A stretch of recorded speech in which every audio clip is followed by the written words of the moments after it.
Браво!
Ама ние идеме сурватари от село Долна Секирна. Нашата традиция, знаете ли кога е? През януари. За да се потопите в тая атмосфера, нека да забравиме навънка, че е плаж и хората си се пекат на плажа, а е януари и е завалял ситен пухкав сняг. На Мегдана ете така хора са се събрали, както вие сега, и пушка земята гръмне, и огън земята лумне. И идат сурватари, с звонци, с хлопатари, с страшни маски, с ликове, по 3 реда звонци навързали, да гонат злото, завистници и душмани. И знаете ли какво става тогава?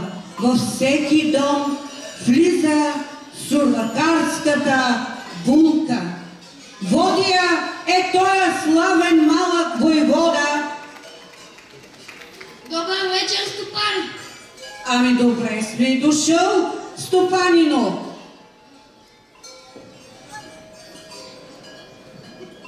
Абе, ти какво води с тебе? Сурвакарска булка ни водиш? Ма чакай малко да я поогледам, да я видим убава ли е, пък издава ли е, леле, като я гледам она чурбачиста чер. Ама моме не срами се баба на всичко, че те научи. И погачи да месиш, и дечиня да гледаш. Ама кога водиме сурвакарската булка, всека стара бабичка е нещо дарува като една стара свекърва. Не защото свекървите искат да се представят, че сме много добри, ама такъв е обичай. Най-първо се захранва с лебед тая булка, защото знаете, че от лева по-високо нема, нали е така? След това знаете ли какво първо и се дава? Първо и се дават гащи.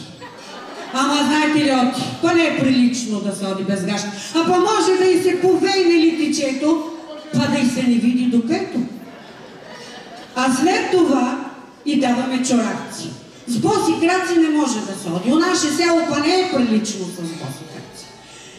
Дава и си бела премена, за момък постеля бела премена, а за свекърва трябва да е отмена.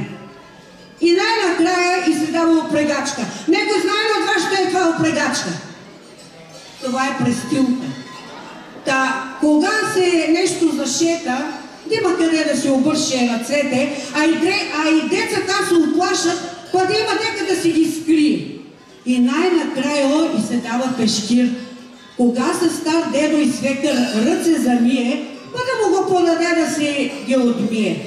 Ама като гледам, няща стопанка си нема стопанин.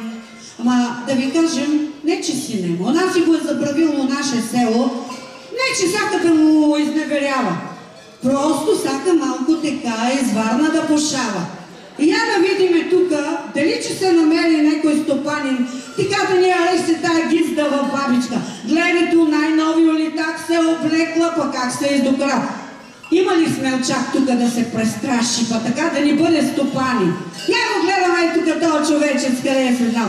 Я ела тука, ела, ти къде ми се усмихваш? Да, ела тука, сега че те тестваме, дали ти може да станеш след по-секирски, така от Варна да си те откраднеме един дедо. Леле, па ти, абе бая мускули имаш, а пенсийката добра ли е? Тоти тая бабичка как ще ето по Варна и такава скъпотия, леле, мале, от тука да я водиш е там долу по гезмето. Я да го тестваме тоя дедо, първо трябва да провериме дали пие секирска ракия. Оти у наше село и ракията люта, ама да ви знаят, и жените сме много люти, затова повече бабички са останали, да ви кажа. Айде, вижда ли е люта, дали че ти яреш? Люта. Люта е усекирна, всичко е люто. За това гоним и злото. На тоя войвода, като гледам, сабията нещо му се поизтипила. Абе, имаш ли? Леле, аз си забравих парите. Сега що че работим? Нещо сребърно така или златно? Абе, може едно левче, две левче да му подковеме. Да, сабия, бре, гледай. Одил, па е изтъпил. Как наубаво на сребърно дрънка. Леле, така отдалече иде да го видите всички.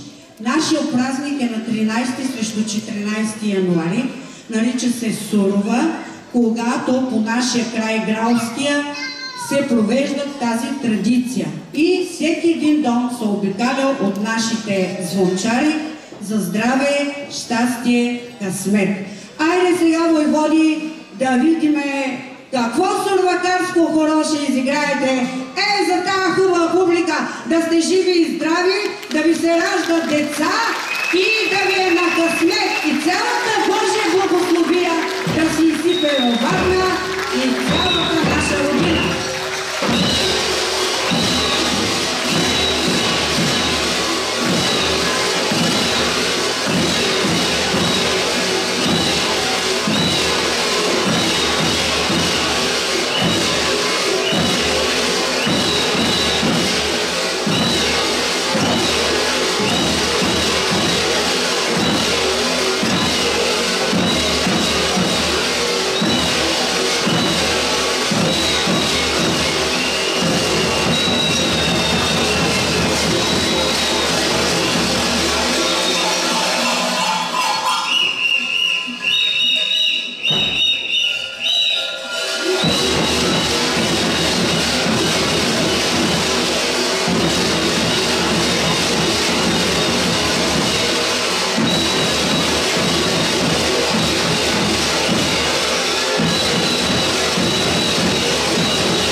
Верховния войвода Любомир и Здравко!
От нас, тая малка принцеса ще ви изпее една песничка.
Това, което на всички нас ни е в сърцето. Кое е? България, разбира се. Искам да ви подаря една моя авторска песен, два куплета, за да почувствате душата българска, а тя е навсякъде, както и тук.